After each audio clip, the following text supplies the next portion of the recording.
হয় আপনারা বিচার নিশ্চিত করুন, না হয় আপনারা যাওয়ার রাস্তা খুঁজে বের করুন। আপনারা যে পথে হাঁটছেন, সংসদে আমরা প্রত্যেকটি বিষয় সেখানে আমরা প্রতিবাদ করছি।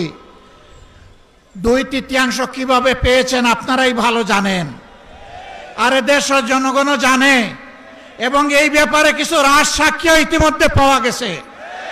আপনাদের দলের ভিতর থেকে পাওয়া গেছে, বিগত সরকারের মধ্য থেকেও পাওয়া গেছে। আমরা আপনাদেরকে বিনয়ের সাথে অনুরোধ করব, মজলুম ছিলেন, জালেম হবেন না। মেহেরবানি করে বিচারগুলো নিশ্চিত করুন। শুধু ফ্যাসিবাদের হাতে কেন, এই রাস্তায় আমাদের কলিজার টুকরা বিপ্লবের প্রতীক শরীফ ওসমান হাদিকে হত্যা করা হয়েছে। তার বিচারও ধামাচাপা দেওয়ার চেষ্টা চলছে। এখন পর্যন্ত চার্জশিটটি দেওয়া হয় নাই। কাকে খুশি করার জন্য, কোন সত্যকে আড়াল করার জন্য এটা করা হচ্ছে, জনগণ জানতে চায়।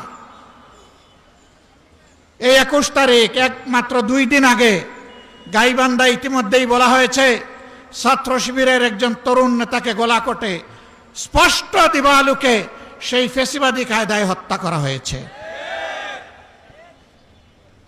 হ্যাঁ, হত্যা করে মানুষকে দুনিয়া থেকে বিদায় দেওয়া যাবে, কিন্তু কোনো আদর্শকে খুন করা যাবে না। নির্মূল বেশি করবেন না, এটা এক ধরনের ভাইরাস। এই ফ্যাসিবাদের ভাইরাস, চাঁদাবাজির ভাইরাস, দুর্নীতির ভাইরাস, দলীয় শাসনের ভাইরাস, এই সকল ভাইরাস মুক্ত করার জন্য আরেকটি বিপ্লব অনিবার্য হয়ে উঠেছে।